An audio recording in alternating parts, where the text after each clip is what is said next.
ईसाई पादरियों के साथ में क्रिसमस पर मिला भेंटी कर रहे हैं, चर्चों में जा रहे हैं, प्रार्थना सभाओं में भाग ले रहे हैं, तस्वीरें खिंचाई जा रही हैं और उन तस्वीरों को सरकार की तरफ से प्रसारित भी किया जा रहा है। और दूसरी तरफ उन्हीं की पार्टी, उन्हीं के संगठन के उन्हीं का जो संगठनों का सेटअप है पूरा राष्ट्रीय स्वयंसेवक संघ का, उसी का हिस्सा बजरंग दल और विश्व हिंदू परिषद चर्चों में हुल्लड़ मचा रहे हैं। सड़कों पर मोटरसाइकिल रैलियां निकाली जा रही हैं, ईसाइयों के खिलाफ नारेबाजी करते हुए चर्चों में घुसकर प्रार्थना सभाएं भंग की जा रही हैं, पत्थर फेंके जा रहे हैं, उनके सामने हनुमान चालीसा पढ़ने की धमकी दी जा रही है। और ये पूरे देश में हो रहा है, असम में हो रहा है, उत्तर भारत में हो रहा है, लखनऊ में हो रहा है, दिल्ली में रैली निकाली जा रही है, मध्य प्रदेश में हो रहा है, सब जगह ये हो रहा है। तो मोदी जी की उदारता और बजरंग दल और विश्व हिंदू परिषद का कट्टरपन, ये जो जोड़ी है इसकी, ये जोड़ी कैसे बनी? ये कहां से आई जोड़ी? इसके पीछे क्या रणनीति है? ये तो हो नहीं सकता कि प्रधानमंत्री अगर चाहें तो एक आदेश पारित करें और साफ कह दें तो ये सब तुरंत बंद हो जाए। जी, ठीक कहते हैं आप। हम माननीय प्रधानमंत्री को, we are not accusing him of any act of commission, हम उनको गुहार लगा रहे हैं for his act of omission. देखिए, संघ परिवार एक जेनस बेस्ड परिवार है। जेनस बेस्ड मतलब वो एक क्रिश्चियनिटी में एक भगवान है, वो दो चेहरे होते हैं, जिसके दो चेहरे हैं, दो चेहरे होते हैं। या जैकन हाइट मान लो उनको, दिखाने के लिए एक चेहरा और काम चलाने के लिए दूसरा चेहरा। एक चेहरा शैतान का, दूसरा फरिश्ते का। दिया। और ये मैं समझता हूँ ये they are traveling on two boats and they are going to fall within in between, जैसे standing on two stools। देखिए, क्रिश्चियनिटी अभय जी 2.4 बिलियन वाला रिलीजन है, हम 1.4 बिलियन वाले हिंदू हैं। हमारा जो तादाद है हिंदुओं की 1.4 बिलियन इंडिया में और पूरे दुनिया में मिलाकर, और उनकी तादाद है 2.4। 2005 तक 50 तक वो 3 बिलियन हो जाएंगे। हम भी अपना गणित लगाते रहते हैं, हम इतने हो जाएंगे, हमारा ह्यूमन रिसोर्स इतना स्ट्रांग हो जाएगा। देखिए, बात यह है कि क्रिश्चियनिटी के साथ वैनमस्य पैदा करना सबसे पुराना रिलीजन है, वो सबसे गंभीर रिलीजन है। हमको उसके साथ क्या प्रॉब्लम है? मतलब हमसे माने इन लोगों को, जो लोग दंगा कर रहे हैं कि ये धर्म परिवर्तन करते हैं। धर्म परिवर्तन क्यों होता है? हर जगह तो जबरदस्ती नहीं होती, और धर्म परिवर्तन का कोई ठोस सबूत एक दो जगह छोड़कर कहीं आया नहीं हमारे पास हाल ही के वर्षों में। तो धर्म परिवर्तन तो संविधान द्वारा इजाजत है, किसी कोई भी व्यक्ति चाहे बिल्कुल अपनी धार्मिक या मजहबी आस्था बदल सकता है। ये बात सही है, उनको प्रलोभन देकर नहीं कराया जा सकता, जोर जबरदस्ती से नहीं कराया जा सकता, छल के साथ नहीं कराया जा सकता। अगर ऐसा हो रहा है तो आप खासतौर से उसके सबूत दीजिए। ये तो है ना कि क्रिसमस मनाई जा रही है और वहां घुस के आप दंगा फसाद कर रहे हैं। बिल्कुल अलग अलग बातें हैं। बिल्कुल हमारा ध्यान होगा, गांधी जी भी खिलाफ थे जोर जबरदस्ती, छल से या धोखा देकर धर्म परिवर्तन करने के।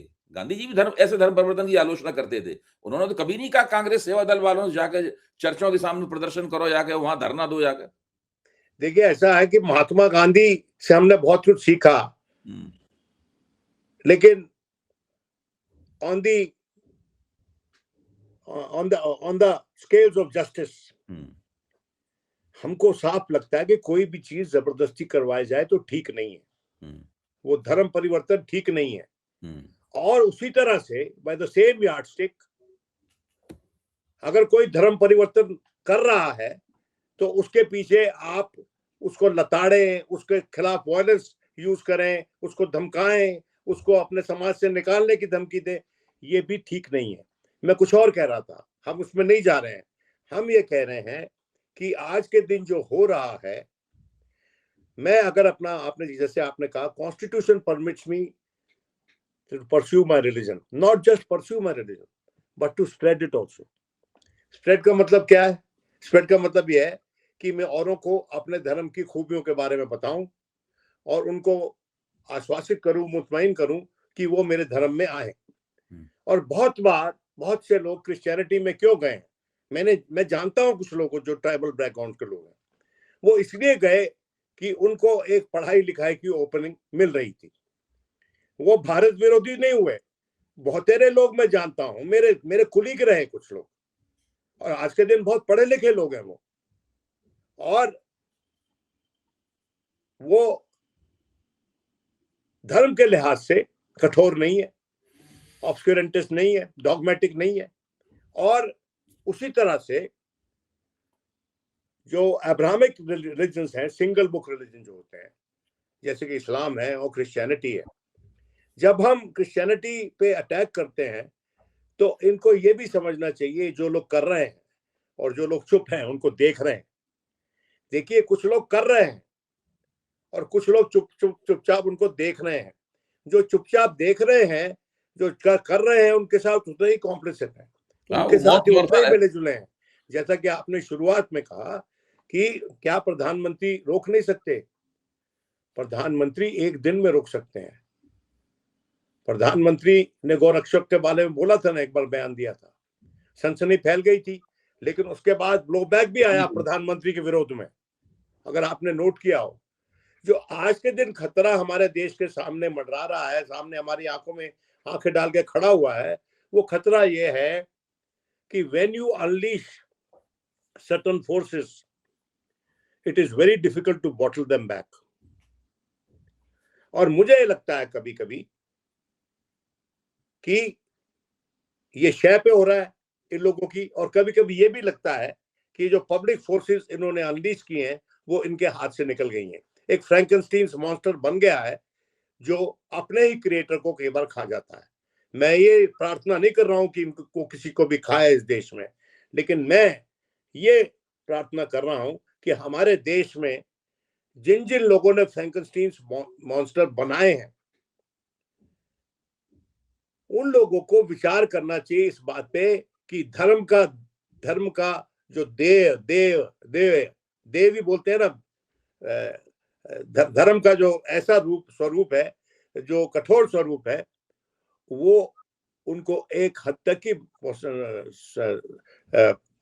बेनिफिट पहुंचा सकता है, बियॉन्ड दैट नहीं पहुंचा सकता। क्योंकि भारत देश में जो बहुतेरे लोग हैं वो धर्म के नाम पे, जात के नाम पे, किसी और भाषा के नाम पर कोई व्यथित होना नहीं चाहता। कोई नहीं चाहता कि उसके जीवन अस्त व्यस्त हो, कोई नहीं चाहता कि बच्चों के स्कूल बंद हो जाए, कोई नहीं चाहता कि बच्चों को स्कूल छोड़ के आए तो उनको डर लगता हो कि वापस सही से लौटेंगे कि नहीं लौटेंगे। तो ये समझ नहीं रही है भारतीय जनता पार्टी और उनके नेतागण, और ये जो उनके जो सो कॉल्ड लुम्पन एलिमेंट्स उन्होंने छोड़, अरे इनका वेस्टेड इंटरेस्ट डेवलप हो गया है अब है इन सब चीजों में। मैं आपको एक किस्सा बताता हूं। जब खालिस्तान मूवमेंट चल रही थी तो पंजाब एक ऐसी स्टेट है जहां पर एजुकेशन का स्प्रेड काफी अच्छा है, मतलब स्कूल वगैरह काफी अच्छे हैं, और वहां पर जॉइंट फैमिली स्ट्रक्चर है, और वहां पर रोजगार की कमी थी। तो कई बार ऐसा हुआ कि जॉइंट फैमिली स्ट्रक्चर में man and wife both educated but both unemployed, जिसके चलते वो अपनी फैमिली से भी ड्रॉप आउट हो गए। तो उस स्टेज पे जो स्टेट का रोल था वो भिंडरानवाले एंड कंपनी ने अडॉप्ट किया। इन लोगों को अमृत छकाया, एक रिलीजियस सैंक्टिटी दी, इनके हाथ में कृपान दी या बंदूक दी, तो एक कॉम्पिटिटिव सोसाइटी में थ्रेट अपील दी। और जब आतंकवाद की घटनाओं में या एक्सट्रीमिज्म की घटनाओं में वो इन्वॉल्व हुए और उनमें से कोई किसी की डेथ हो गई या कोई इंजर्ड हो गया, तो उसको स्टेट की तरह एक्सग्रेशिया भी दिया। ये जो आज के दिन हम देख रहे हैं ये कुछ वैसा ही स्वरूप है। ये गोली नहीं चला रहे, ईश्वर की कृपा है, लेकिन डंडा तो चला रहे हैं, डंडा चला रहे हैं, हाथ तो चला रहे हैं, हाथ तो चला रहे हैं, हाथ पांव तोड़ तो रहे हैं, धक्का तो दे रहे हैं, लिंचिंग भी करते हैं, ये लिंचिंग भी करते हैं। तो मैं ये कह रहा हूं कि सरकार को इस पे विचार करना चाहिए। ये किसी भी ऐसी कंट्री का मंजर नहीं हो सकता, नजारा नहीं हो सकता जिसका एक फ्यूचर हो, जिसको आप कह रहे हो कि we are a country with a great future, we are a great economy, हमारा बहुत जलवा है पूरे देश में। विश्व गुरु का ये तमीज नहीं है, ये विश्व गुरु की तमीज नहीं है।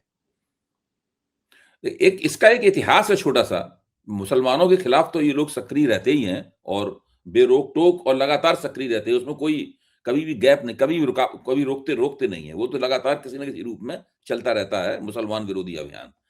जब नरेंद्र मोदी 2014 में उन्होंने प्रधानमंत्री की शपथ ली तो पहली बार भारतीय जनता पार्टी को स्पष्ट बहुमत मिला था, तो हिंदुत्ववादी काफी जोश में थे। तो 2014 में चर्चों के ऊपर हमलों की शुरुआत हुई, पत्थरबाजी सारे देश में हुई, सब जगह पत्थरबाजी हुई। तो उसका पश्चिमी देशों की तरफ से, जो दुनिया के सबसे शक्तिशाली देश हैं और भारत की अर्थव्यवस्था भी उनके ऊपर निर्भर है, वहां से इसका विरोध हुआ और मोदी सरकार को खबर पहुंचाई गई, अमेरिका से खबर पहुंचाई गई, यूरोप से खबर पहुंचाई गई कि ये नहीं चलेगा, ये आप इस तरह से नहीं कर सकते। ईसाई लॉबी है तो बहुत मजबूत सारी दुनिया में, ताकतवर है, आप कह है। हाँ जी। तो फिर मोदी की भी बात समझ में आई और संघ की भी समझ में आई, तो उन्होंने ये सब करवाना बंद करवा दिया।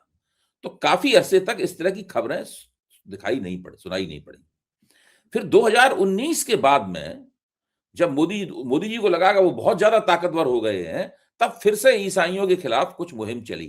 लेकिन अभी 2 साल से एक नई रणनीति अपनाई है, जिसमें मोदी जी खुद तो सर्वधर्म समभाव का चेहरा ओढ़ते हैं।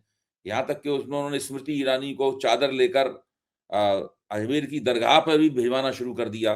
2-3 बार गई, उसकी भी बड़ी फोटो तस्वीरें आई। स्मृति ईरानी जाती थी, अब तो स्मृति ईरानी उनसे नाराज हैं, लेकिन अभी स्मृति ईरानी ही जाती थी अजमेर दरगाह में चादर लेकर उनके लिए।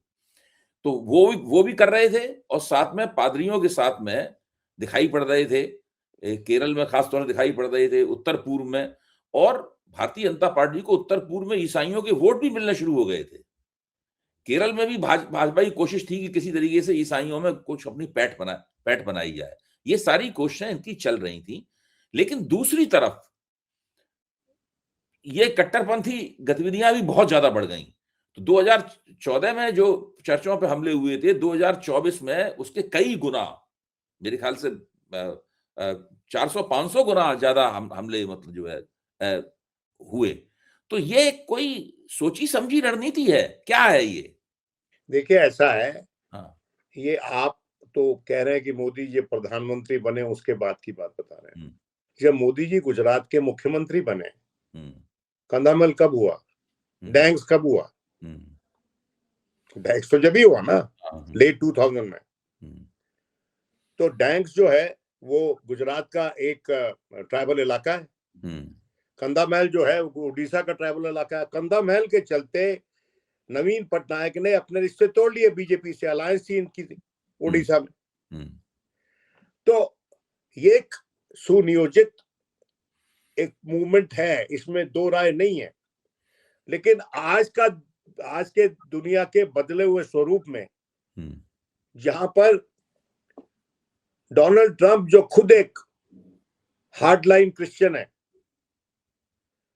और जो अब्राहमिक अकॉर्ड्स की बात करता है, ये दोनों अब्राहमिक रिलीजन्स हैं, इस्लाम और Christianity, single book religions both. और इनका अंतरराष्ट्रीय स्तर पे ताउन हो रहा है, इनका एक गठबंधन बन रहा है। और उस दौरान ये हमारे दीवाने, हिंदुत्व के दीवाने, ये कुछ नहीं, ये लुम्पन एलिमेंट्स हैं। इनको शोहरत मिल रही है इस तरीके से, उनको एक सेंस ऑफ एम्पावरमेंट मिल रही है, और ये बिना स्टेट के पेट्रोनोज के पनप नहीं सकते। जिस दिन स्टेट डिसाइड कर ले इनको क्रश करने के लिए, घर बैठ जाएंगे सारे के 15 मिनट में गायब हो जाएंगे, ये खत्म हो जाएंगे। इसीलिए अभय जी, मैं ये कहता हूं कि one can accuse the honourable prime minister not of any act of commission but an act of omission. You can't be silent in the face of this kind of tandav जो हमारे पूरे देश में हो रहा है और जिसका चर्चा दुनिया में हो रहा है, और जिसके चलते भारत की जो इतनी बड़ी जो ओहदा था दुनिया के देशों में कि टॉलरेंट कंट्री होने का, उसका बड़ा नुकसान हो रहा है। वो इमेज डिस्ट्रॉय हो रही है, और उस इमेज के चलते ही हमको न्यूक्लियर क्लब में एंट्री मिली थी। क्योंकि हमको वो रिस्पॉन्सिबल न्यूक्लियर पावर मानते थे। हमने कोई न्यूक्लियर प्रोलिफरेशन में कहीं कुछ भी चोरी छुपे कोई भी किसी को प्रोत्साहन नहीं दिया। लेकिन जो आज हो रहा है हमारे देश के भीतर, it is the worst manifestation of religious proliferation of the violent kind,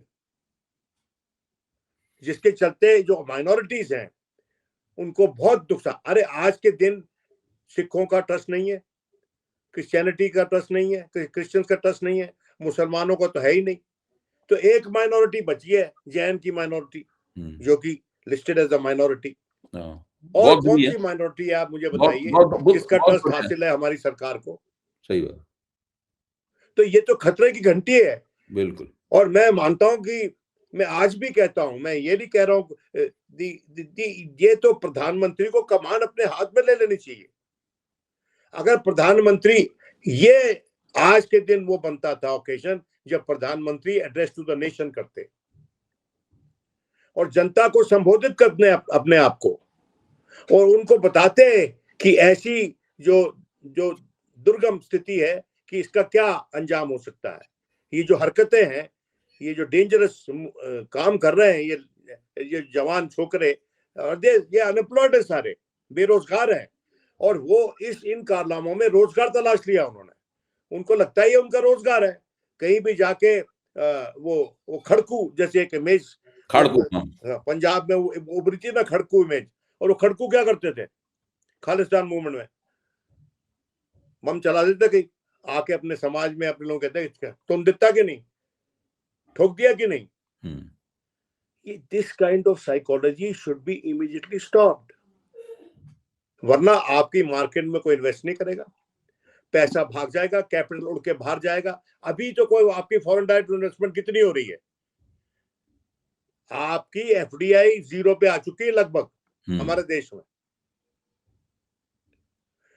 तो कोई भी आदमी ऐसी जगह पैसा नहीं लगाता, और हमने देखा है और इसको स्वयं जानते हैं।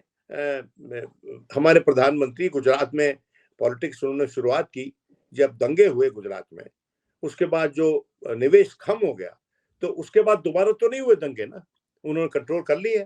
अगर उन्होंने गुजरात में कंट्रोल कर लिया तो पूरे भारत में भी कर सकते हैं। और मैं ये कहना चाहता हूं कि इस तरह की दुर्घटनाओं से सेग्रीगेशन हो जाता है सोसाइटी में, और वो सेग्रीगेशन बहुत डेंजरस होता है। साइकोलॉजिकल सेग्रीगेशन हो जाता है, कई बार फिजिकल सेग्रीगेशन भी हो जाता है, और घेटोइजेशन हो जाता है। डॉक्टर साहब, अभय जी, घेटोइजेशन, लोग अपने अपने बना लेते हैं, अपने अपने इलाके के, वहां रहेंगे हम, और उन इलाकों से बाहर नहीं रहेंगे। हमारे यहाँ हुआ है, पुरानी दिल्ली में बहुत से घेटोस हैं, मुस्लिम घेटोस हैं। यहाँ पर आप घेटोइजेशन हुआ मुस्लिम समाज का, उसी तरह से अगर क्रिश्चियन समाज का भी हो गया और सिखों का भी हो गया, तो फिर क्या होगा उसके बाद? सही बात।